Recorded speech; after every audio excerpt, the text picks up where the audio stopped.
Bom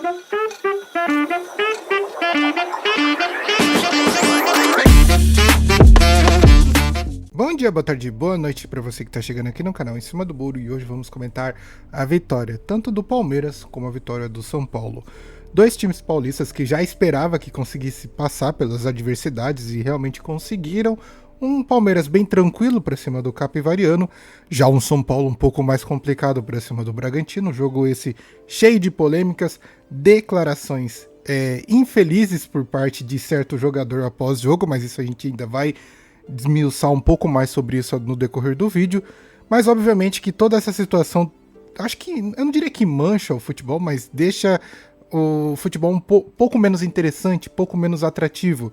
Porque ver marmanjo reclamar de resultado e culpar uma mulher, cara, sei lá, cara, isso vai totalmente contra do que normalmente eu acredito, daquela situação de que talvez o homem deveria proteger e não, no caso que aconteceu, acusar, e isso é realmente lamentável. No mais, eu gostaria de pedir que você deixe seu like, comente, compartilhe, se inscreva no canal para ajudar. Bora pro vídeo. Iniciaremos comentando um pouco sobre Palmeiras. Palmeiras esse que venceu o Capivariano por 4-0, um chocolate, um jogo até que meio fácil para o Palmeiras, mas assim, meio que o jogo foi basicamente o primeiro tempo. O segundo tempo quase não rolou nada, só depois o Palmeiras mesmo fazendo os gols nos acréscimos. Vitor Roque abre o placar aos 6 minutos para o Palmeiras, jogo esse que poderia ser muito mais fácil, porém após abrir o placar, o Capivariano conseguiu uma posse de bola maior e conseguiu ir para cima, tanto que na hora que eu fui analisar as estatísticas e percebi que a posse de bola geral foi de 43% pro Capivariano e 57% pro Palmeiras. Não acredito que foi talvez o reflexo do jogo, mas justamente eu acho que esse equilíbrio de posse de bola foi porque o Capivariano conseguiu uma grande posse de bola depois que o Palmeiras faz o gol. É aquele famoso faz o gol e depois recua todo o time e não consegue manter realmente a constância. Porém, no momento que o Capivariano estava melhor, chegando com mais perigo ao gol do Palmeiras, o Vitor Roque vai lá mais uma vez e amplia o placar para 2-0, e aí meio que praticamente liquida já o Capivariano, tirando todas as forças do clube de poder reagir. No segundo tempo foi um segundo tempo mais morno, mais sem emoção mesmo, e basicamente nos acréscimos Andrés Pereira fez um gol de pênalti esse sofrido pelo recém-contratado John Arias, que também teve uma estreia, não diria apagada, mas também não tão brilhosa. Então foi realmente um jogo bem apático no segundo tempo por parte do Palmeiras, e depois, assim, já estava liquidado o Capivariano, é o famoso chutar cachorro morto. O Sousa foi lá e fez o quarto gol e manteve um placar assim elástico nessa classificação, classificando o Palmeiras para a semifinal do Campeonato Paulista. Esse jogo também teve algo bem interessante, que é talvez um assunto que a gente vai tratar aqui daqui para frente, que foi a escolha da arbitragem.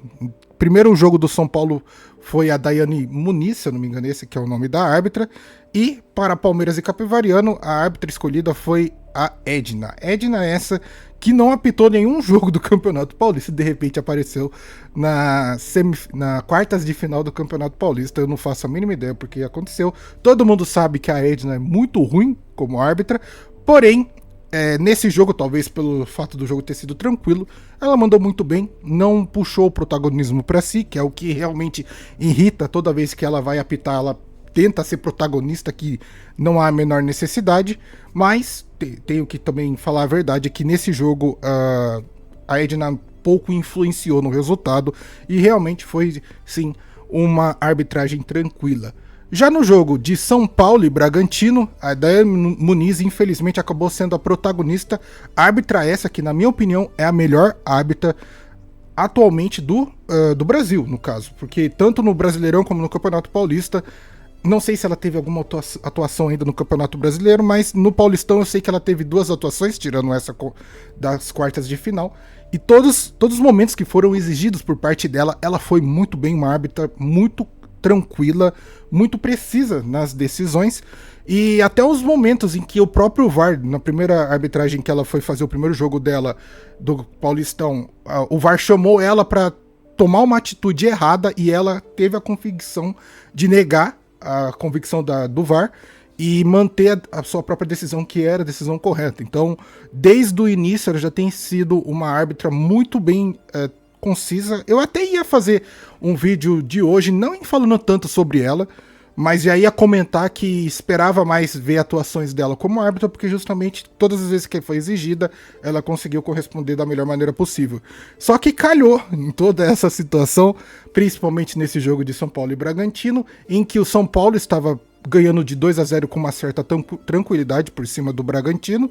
O Bragantino faz um gol e no último lance gera um lance talvez polêmico em que o time do Bragantino reclama à torta e direita que foi pênalti. Na minha visão, não foi pênalti, porque basicamente só tem um encontro de jogadores normal. Eu já falei que esse lance de todo encontrão, todo toque, agora os jogadores vão querer dizer que é falta ou é pênalti, e isso é uma completa sacanagem. E a própria Daiane Muniz já consegue corrigir isso no seu estilo de arbitragem. Ela é uma árbitra que normalmente deixa o jogo correr, que não apita qualquer coisa, e eu acho isso corretíssimo, porque justamente faz com que o jogo seja mais dinâmico, que possa realmente ser mais aproveitado, não só pelos jogadores, como também pela torcida. Uma coisa que tem atrapalhado bastante ela é justamente esse mau hábito dos jogadores de sempre querer reclamar das situações, sempre querer reclamar do que está acontecendo, mas justamente, na minha opinião, ela foi realmente uma excelente árbitra, tem atuado muito bem, e eu espero verdadeiramente de ver ela mais vezes atuando, porque justamente quando um bom trabalho é feito, é óbvio que a gente tem que enaltecer e esperar que isso aconteça mais vezes. Mas, chegando para o final do jogo, né, tem a famosa entrevista pós-jogo, e o jogador que acredito que fez o gol, não vou dizer o nome desse jogador, não quero dar esse tipo de luz ou mesmo voz para esse tipo de situação, porque realmente é uma postura vergonhosa. Não é ele que tanto se diz homem e ao mesmo tempo disse que a árbitra não foi mulher, e a gente já vai chegar nesse assunto. A atitude dele para mim não foi atitude de homem, porque justamente ele colocou o resultado do jogo a cargo dela, sendo que o time dele foi totalmente incompetente e incapaz de justamente conseguir fazer mais de um gol, conseguir um empate para cima do São Paulo. Ou seja, 90 minutos você vai querer colocar na culpa de alguém e não na sua culpa ou do seu time? Pelo amor de Deus, né? Então eu trouxe aqui para vocês o que esse jogador disse após o jogo, que na minha opinião foi a coisa mais ridícula possível. Eu peguei a entrevista da TNT, feita pelo Ricardinho Martins, e ele pergunta pro jogador como foi o jogo e tal. E aí, o jogador em questão, vamos falar assim, chega e já começa: boa noite, primeiramente eu quero agradecer a Deus, né, tá, o cara meteu Deus no começo ainda, brincadeira, pela oportunidade, pelo gol. Eu acho que a nossa equipe sempre lutou, eu acho que a gente não deixou de lutar em nenhum momento. Lutou e não conseguiu fazer 2 gols, cara. Realmente, sua equipe é muito boa, tá? Desde o primeiro jogo contra o Noroeste. A gente pecou hoje, tenho certeza nisso. Tá, e poderia ficar nisso. Acabou, ó, perfeito. Não precisava continuar. Aí fala que acho que tem que levantar a cabeça. A gente sabe que daqui 3 dias já tem que ter outros jogos no Brasileirão. Mas primeiramente eu quero falar da arbitragem. Pra quê, cara? Pra que você vai querer falar da arbitragem? E outra, você pode muito bem falar que a arbitragem no geral foi ruim, e não chegar e dar o tipo de declaração que a gente vai chegar em seguida. Porque não adianta a gente jogar contra o São Paulo, Palmeiras e Corinthians e eles colocarem uma mulher para apitar um jogo desse tamanho. Sabe assim, em que momento a pessoa que vai dar esse tipo de declaração acha que isso é realmente razoável? Acha que esse é um tipo de postura que você tem que dizer numa entrevista? Meu Deus, cara, é que eu não quero ofender o jogador por causa disso. Merece, deveria, mas não vou. Porque como pode ter a capacidade e noção de chegar numa entrevista pós-jogo de cabeça quente e dizer esse tipo de palavra? E eu não tô querendo passar pano falando que o jogador tá de cabeça quente e por isso que ele disse essas coisas. Não, não é isso não. Ele não tem que vir e dar esse tipo de declaração. Aí, continuando, eu acho que ela não foi honesta pelo que ela fez. Eu acho que o São Paulo, todo o mérito pela camisa, pela tradição que tem, e fica repetindo, eu acho, cara, pô, pelo amor de Deus, vamos fazer uma aula de fono, dicção, pelo amor de Deus, que isso aqui tá difícil, tá? Tá difícil. Eu acho que ela puxou para eles, porque dependendo da situação, Red Bull é grande, mas para ela o São Paulo foi maior. Olha só, cara, o cara literalmente dando a entender que ela foi tendenciosa ao tipo de arbitragem e resultado. Então eu acho que esse jogo também é critério dela, porque ela não foi mulher. Primeiro o cara fala como coloca uma mulher para apitar o jogo, depois ele meio que questiona a capacidade dela de ser mulher. Cara, em que momento esse cara pensou, não, agora eu tô, nossa, eu vou ser foda agora. Agora eu vou chegar dando nos peitos porque não é mulher. Mano, que isso, cara? Assim, cada vez que vai passando o tempo da entrevista, você vai falando, não, não, não, pelo amor de Deus, para, pelo amor de Deus. A gente trabalha todo dia, a gente deixa a família em casa, a irmã, pai, mãe, esposa, todo mundo para ela vir e acabar com o sonho. Ela ia acabar com o sonho, não foi seu time, não. Não foi a sua incompetência, não. Meio que ela foi lá e fez 2 gols, então, em cima do Bragantino. Não foi o próprio São Paulo, não. Não foram vocês, incompetentes, que não conseguiram segurar o ataque do São Paulo. Pelo amor de Deus, né? Dá-me paciência. Era um sonho da gente chegar na semifinal. Ainda bem que não aconteceu. Mas ela acabou com o nosso jogo. Pelo amor de Deus, chorão do caramba, viu? Eu acho que a Federação Paulista tem que olhar para os jogos desse tamanho, não colocar uma mulher. Ele continua, tá ligado? O cara se repete, ele vai, não, eu quero realmente me ferrar. É isso que ele quer fazer, eu quero realmente me ferrar. E aí, depois, todo respeito às mulheres do mundo.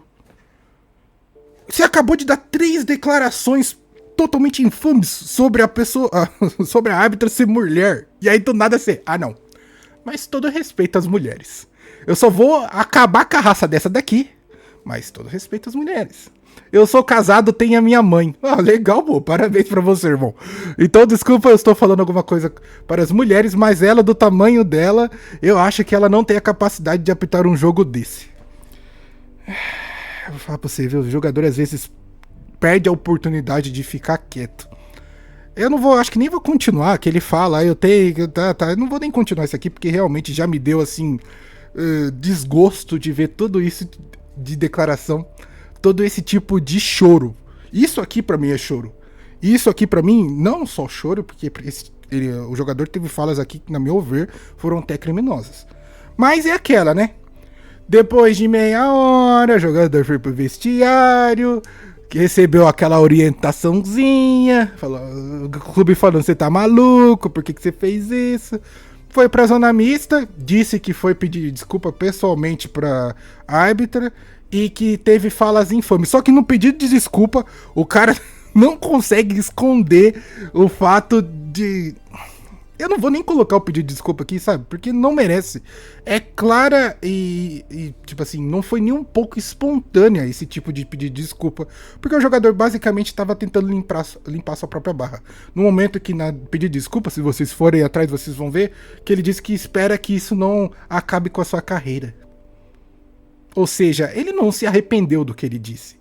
Ele simplesmente foi lá e teve todo o ímpeto e toda a maldade mesmo de dizer essas palavras. Então não tem por que eu colocar o pedido de desculpa dele. O pior, assim, já não basta esse tipo de declaração, tem também a galera, né? A galera, quando tem que comentar algo desse tipo, em vez de repudiar, eu pensando, pô, todo mundo vai repudiar esse tipo de fala, que é realmente uma fala infeliz, uma fala assim, que não pode acontecer, não pode se repetir. Não. O pessoal no Twitter vai lá e começa a defender o cara. Não, só disso que 90% dos homens acreditam. A arbitragem dela foi ruim. Cara, por mais que a arbitragem dela tenha sido ruim, o que eu desacredito, eu tenho certeza que a arbitragem dela foi boa. Você ataca a profissional e não a pessoa por ser mulher. Vocês têm que saber separar essas coisas. Porque senão coisas assim vão continuar se repetindo. Eu duvido que teria alguém vindo aqui reclamando do Daronco porque ele é homem e aí ele errou. Não existe essa fala. Por que quando é mulher existe? É isso que eu quero entender e é isso que eu quero realmente criticar em todo esse conteúdo aqui que eu tô trazendo pra vocês. Isso não faz o menor sentido. É realmente revoltante ter que realmente ler, ter que ouvir primeiro esse tipo de declaração, ler novamente, porque me deixou mais irritado ainda. E basicamente vai ficar por isso mesmo, porque, igual eu já vi também no Twitter, o jogador reconheceu o seu erro. Ele pediu desculpa. Como eu queria parafrasear o Mano Brown aqui, depois desse pedido de desculpa. Para finalizar, tem mais uma situação que eu queria trazer aqui pra vocês, que realmente eu achei muito interessante. É mais uma declaração infeliz, por isso que eu tô falando que essa semana tivemos várias coisas infelizes, principalmente declarações, mas essa em particular porque afeta, obviamente, o Santos. O presidente do Vitória achou de bom grado chegar e dar um tipo de declaração totalmente ridícula. E aí eu vou ler o tweet aqui por parte do Liberty Depre, que ele tirou isso via Diário do Peixe, que é um veículo de comunicação muito respeitado por parte do Santos. E aí, aspas para o post. Presidente do Vitória disse que não pagará o Santos por Lucas Braga após grave diagnóstico. E aí, aspas para o que o... Que isso, cara? Como que o cara pode dizer um negócio desse? Não há por que o Vitória pagar por um produto que já veio com defeito de fabricação. O cara literalmente disse que um jogador, uma pessoa, é um produto. E disse que veio com defeito de fabricação. Quanto tempo o Lucas Braga tá no Vitória? Não é assim, ele não acabou de chegar no Vitória. O cara tá lá desde o ano passado, desde o começo do ano passado, se não me engano. E aí me vem esse tipo de declaração infame que, na minha opinião, o que esse cara tá fazendo, né? Aí ele continua. É uma doença congênita, ele nasceu com isso, o Santos tinha a obrigação de saber ou de nos informar. O Vitória se sente lesado e vai buscar na justiça a nulidade desse débito, já que o atleta não tem mais condições de exercer a profissão.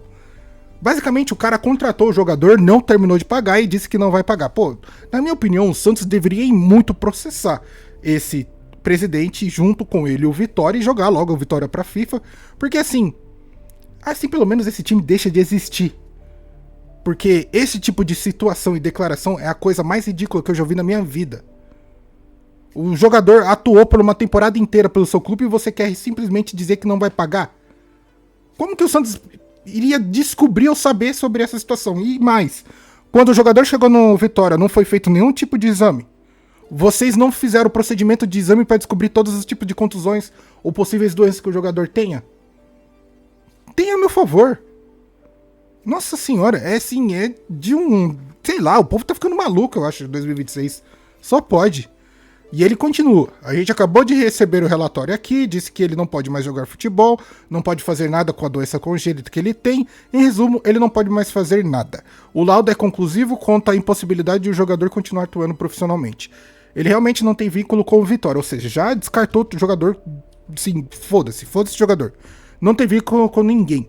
Ele não vai conseguir jogar mais futebol. O laudo é claro e mostra isso. Com a publicação do BID, rescisão definitiva para que o clube possa seguir seu planejamento sem esse custo. Mano, sério. Se o Santos não meter um processo pra cima desse cara, é assim, é sacanagem. E eu espero também que o Lucas Braga faça esse tipo de processo. Porque justamente tratar de uma pessoa como se fosse um produto é aquilo, assim, é a forma mais incorreta de se fazer as coisas. Mas, pelo jeito, o cara se orgulha de fazer esse tipo de declaração ou mesmo ter esse tipo de postura infame. E aí também a matéria conclui com: o Peixe cobra cerca de 3,6 milhões referidos às parcelas atrasadas da venda realizada em 2025, quando o Vitória adquiriu 70% dos direitos econômicos do jogador por 5 milhões. A diretoria santista estuda acionar a CNRD, Câmara Nacional de Resolução de Disputas, para garantir o recebimento dos valores, entendendo que está juridicamente amparada mesmo após a rescisão contratual do atleta. Olha, eu espero realmente que o Santos vá a fundo sobre isso, porque eu já declarei aqui que sempre o Santos é prejudicado por outros clubes. Eu acho que chegou a hora da gente realmente fazer acontecer e botar o Vitória na FIFA e tomar aquele famoso transfer ban e eles que se virem com isso aí, porque realmente esse tipo de situação é muito ridícula. Então essa foi a minha análise da classificação dos dois times paulistas para a semifinal do Campeonato Paulista. Tanto São Paulo como o Palmeiras passaram de fase. Tivemos também que, infelizmente, dar ênfase a falas desagradáveis de jogadores que não sabem o que é ser homem de verdade, já que gosta de dizer que a pessoa não sabe o que é ser mulher. Eu digo que o cara não sabe o que é ser homem de verdade por dar esse tipo de declaração. E mais também, o presidente do Vitória metendo louco pra cima do Santos. Eu espero realmente que ele receba o Santos vá atrás dos seus direitos, porque eu já disse que sempre o Santos se ferra nesse tipo de situação. Nesse momento o Santos tá com a razão e tem que ir atrás para justamente, não diria prejudicar o Vitória não, porque quem prejudica o próprio Vitória são as pessoas que estão no comando e dão esse tipo de declaração. Mas e aí, o que você acha? O que você pensa? Deixa aí nos comentários. Hoje a gente tem Santos e Corinthians pra gente saber se os dois outros times paulistas, grandes times paulistas, vão conseguir passar para a semifinal. E aí teremos a famosa semifinal com 4 grandes paulistas. Isso vai ser realmente muito interessante de se assistir. Muito obrigado por você que ficou até o final do vídeo. Deixe seu like, comenta e compartilhe. Se inscreva no canal pra ajudar. Vou ficando por aqui. Vejo você no próximo vídeo. Tamo junto e falou!